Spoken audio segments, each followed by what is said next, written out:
Hello, সপ্তম শ্রেণীর ছাত্র বন্ধুরা, আমি তপন স্যার তোমাদের জন্য বাংলা ব্যাকরণের প্রথম পর্যায়ক্রমিক মূল্যায়নে যে বিষয়টুকু রয়েছে তা নিয়ে তোমাদের সঙ্গে আলোচনা করব। তোমরা আশা করি বিষয়টি খুব ভালো করে বুঝতে পারবে।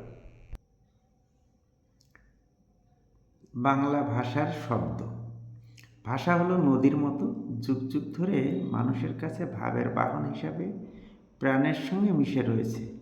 ভালোবাসা, দুঃখ, বেদনা, প্রাপ্তি, অপ্রাপ্তির ভাব প্রকাশ করতে আমরা ভাষা ব্যবহার করে থাকি। আচ্ছা, বাংলা ভাষা এটা প্রথম আমাদের সাহিত্যিক নিদর্শন চর্যাপদ। এই চর্যাপদের মধ্যে বাংলা ভাষার সাহিত্যের আদি নিদর্শন রয়েছে। এটা তোমরা প্রথম শিখলে। যাই হোক, ইংরেজরা এদেশে এসেছিল, তারা ফোর্ট উইলিয়াম কলেজ তৈরি করেছিল। সেই ফোর্ট উইলিয়াম কলেজ তৈরি করেছিল লর্ড ওয়েলেসলি 1800 সালে, এবং সেখানে গদ্য চর্চার প্রাণকেন্দ্র হয়।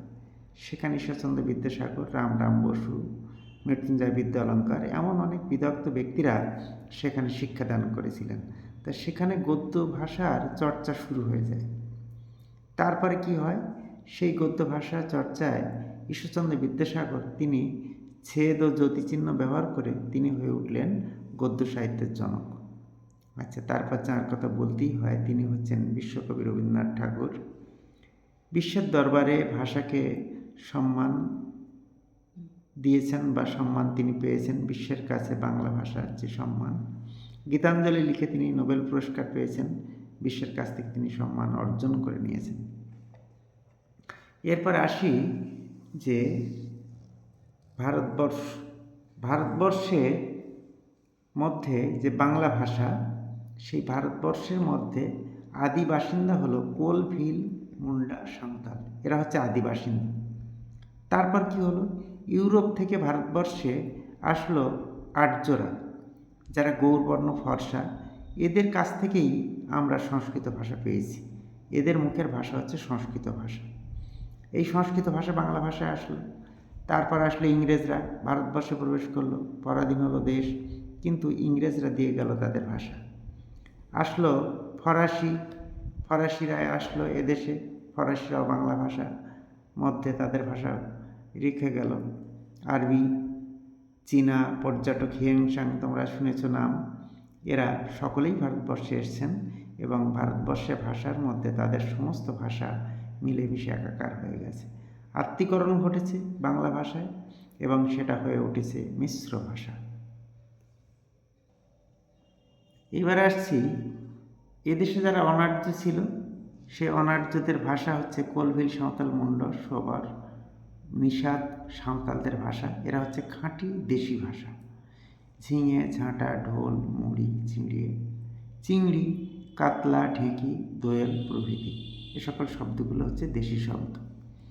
তারপর যেটা বলেছি আর্যদের ভাষা হচ্ছে সংস্কৃত ভাষা। তারা এই ভাষায় এদেশে সাহিত্য রচনা করেছে। কালিদাস, মহাকবি কালিদাস নাম শুনেছ, তিনি রঘুবংশম কাব্য লিখেছিলেন। বাল্মীকি মুনি, তিনি লিখেছেন রামায়ণ। ব্যাসদেব, তিনি লিখেছেন মহাভারত। যাই হোক, তৎসম শব্দ বলতে আমরা ধরে নেব যে সকল সংস্কৃত শব্দ, তৎ মানে তার, সম মানে সমান, অর্থাৎ সংস্কৃতের সমান, অর্থাৎ সংস্কৃত শব্দ সূর্য, চন্দ্র, নক্ষত্র, রবি, রাত্রি, দিবস, বন্ধু, মাতা, পিতা, বৃক্ষ প্রভৃতি। এরপর আসি তদ্ভব শব্দ। তদ্ভব মানে তার থেকে জাত, অর্থাৎ কার থেকে জাত? সংস্কৃত থেকে জাত। সংস্কৃত থেকে যে সকল শব্দ তৈরি হয়েছে। কিভাবে তৈরি হয়েছে? সংস্কৃত শব্দ থেকে দীর্ঘ সময় ধরে প্রাকৃত এবং অপভ্রংশের স্তর অতিক্রম করে বাংলা শব্দভাণ্ডারে এসছে। কীভাবে এসছে দেখো, চন্দ্র থেকে থেকে চাঁদ, চাঁদ শব্দটি এখন আমরা ব্যবহার করি। এই চাঁদটা হলো তদ্ভব শব্দ, কিন্তু চন্দ্র হলো তৎসম শব্দ। মৎস্য, মাছ, কাষ্ঠ, কাঠ, কার্য, কর্য, কাজ ইত্যাদি হচ্ছে সব তদ্ভব শব্দ। এবার আসি অর্ধ তৎসম শব্দ। অর্ধ তৎসমকে বলা হয় ভগ্ন তৎসম। তথ্য মানে যদি সংস্কৃত শব্দ হয়, তাহলে যে শব্দের মধ্যে অর্ধেক সংস্কৃত আছে, অর্থাৎ বিকৃত শব্দ, যেসব শব্দ সংস্কৃত শব্দ থেকে বিকৃত অবস্থায় বাংলা শব্দ ভাণ্ডারে এসছে, সেগুলো হচ্ছে কি অর্ধ তৎসম শব্দ। যেমন বৃহস্পতি একবারে তৎসম শব্দ, সংস্কৃত শব্দ থেকে এসছে বৃহস্পতি। কৃষ্ণ থেকে কেষ্ট, সিরি থেকে সিরি, গ্রাম থেকে গেরাম ইত্যাদি শব্দগুলো হলো অর্ধ তৎসম শব্দ। এরপরে বিদেশিরা যারা আমাদের দেশে এসছে সেই সকল শব্দগুলিকে বলা হচ্ছে বিদেশি শব্দ। তাদের মুখের থেকে যে সকল শব্দ আমরা পেয়েছি সে শব্দকে আগন্তুক শব্দ বলে। তা আগন্তুক শব্দ যা, বিদেশি শব্দ তাই। সে শব্দ হচ্ছে কি ইংরেজি শব্দ, master, table, chair, school, college. আরবি শব্দ মতলব, গরিব, কেচ্ছা, খারাপ জিনিস। পর্তুগিজ শব্দ পিস্তল, চাবি, বোতল, আড্ডা, আতা, সাবান ইত্যাদি। ওলন্দাজ শব্দ স্কাফন, রুইতন, হরতন, তুরু, স্ক্রুফ। তুর্কি শব্দ দারোগা, কুলি, কাঁচি। চীনা শব্দ আমরা প্রত্যেক দিন সকালে উঠেই খাই চা, চিনি ইত্যাদি, লিচু, লুচি। জাপানি শব্দ সুনামি, রিক্সা, হাসনোহানা। হাসনোহানা একটা ফুল, আর সুনামি তো হয়েছিল তোমরা জানো, অর্থাৎ মহাপ্রলয় ঘটেছিল জাপানে। এরপরে আসছি বিদেশি শব্দের পরে ভারতবর্ষের প্রাদেশিক শব্দ, অর্থাৎ ভারতবর্ষের বিভিন্ন প্রদেশ থেকে যে সকল শব্দগুলো এসছে তাকে বলা হচ্ছে প্রাদেশিক শব্দ। ভারতের বিভিন্ন প্রদেশ থেকে আগত শব্দ, যেমন হিন্দি থানা, কচুরি, চুড়িদার, জুতা, দাঙ্গা ইত্যাদি। গুজরাটি শব্দ কি তকলি, তকলি অর্থাৎ সুতো কাটার যে যন্ত্র। হরতাল অর্থাৎ এখানে বলা যেতে পারে মিছিল। তারপর আসছে মারাঠি শব্দ চৌথ, স্বদেশমুখী, বর্গী ইত্যাদি, শিবাজির এগুলো। তামিল শব্দ চুরুট, পাঞ্জাবি শব্দ শিখ, চাহিদা। এগুলো গেল প্রাদেশিক শব্দ। প্রাদেশিক শব্দের পরে তোমাদের যেটা বলবো মিশ্র শব্দ, যে কোনো দুই ভাষার শব্দ মিলে একটা নতুন শব্দ তৈরি হয়েছে। যেমন বিদেশি শব্দ আর তদ্ভব শব্দ। তদ্ভব মানে সংস্কৃত থেকে যেগুলো এসছে, আর বিদেশি রেল, গাড়ি। রেলটা বিদেশি শব্দ আর তদ্ভবটা গাড়ি। হাফ ছুটি আমরা স্কুলেই বলে থাকি, হাফ ছুটি হচ্ছে, হাফটা ইংরেজি শব্দ, ছুটিটা হচ্ছে তদ্ভব শব্দ। এখানে দেখো হাট বাজার, হাটটা তদ্ভব শব্দ অর্থাৎ সংস্কৃত থেকে আসা শব্দ, বাজার হচ্ছে কি বিদেশি শব্দ, ইংরেজি শব্দ। জামাই বাবু, জামাইটা তদ্ভব শব্দ আর বাবুটা হচ্ছে গিয়ে বিদেশি শব্দ, ইংরেজি শব্দ। এত কিছু শব্দ যখন তৈরি হচ্ছে তারপরেও মানুষ যে শব্দ ব্যবহার করছে সেই শব্দ ছেটে কেটে ছোট করে ব্যবহার করতে চাইছে, সেটাকে বলা হচ্ছে ক্লিপিংস। ক্লিপিংস মানুষ বড় শব্দ ব্যবহার না করে ছোট করে শব্দ ব্যবহার করছে, একে খণ্ডিত শব্দ বলা হচ্ছে।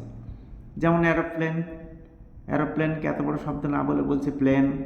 মাইক্রোফোন থেকে মাইক, টেলিফোন থেকে ফোন, বড় দাদা থেকে বড়দা। এরকমভাবে ক্লিপিংস শব্দ তৈরি হয়েছে।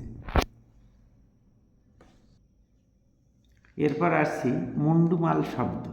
শুনে কেমন একটা মনে হচ্ছে মুন্ডুমাল। মুন্ডু শব্দের অর্থ মাথা, এবং প্রত্যেক শব্দের মাথা নিয়ে যে শব্দ গঠিত হয়েছে। ইংরেজিতে বলছে abbreviation. TV television, VIP very important person, BSc bachelor of science, DM district magistrate. অর্থাৎ এই সকল শব্দগুলো আদ্যাক্ষর নিয়ে গঠিত হয়েছে, এইগুলোকে বলা হচ্ছে বাংলায় মুন্ডুমাল শব্দ। আচ্ছা, এরপর হচ্ছে লোক নিরুক্তি।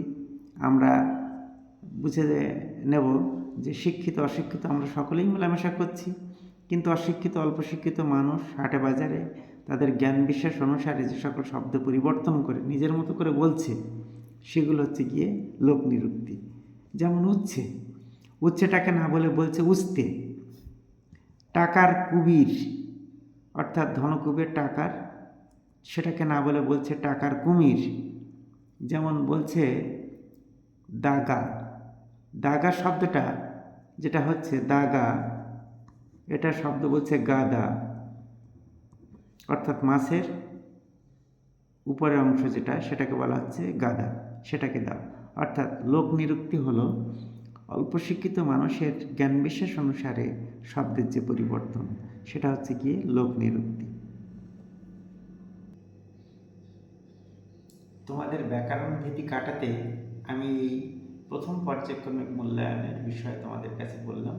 আশা করি তোমরা খুব ভালো বুঝতে পারবে এবং এটা অনুসরণ করবে। তোমার বন্ধু বান্ধবের কাছে ভিডিও পাঠিয়ে দিও, খুব ভালো লাগবে। খুব ভালো করে পড়াশোনা করো, মন দিয়ে। জীবনে অনেক বড় হওয়ার স্বপ্ন রাখো, স্বপ্ন সফল হোক তোমাদের।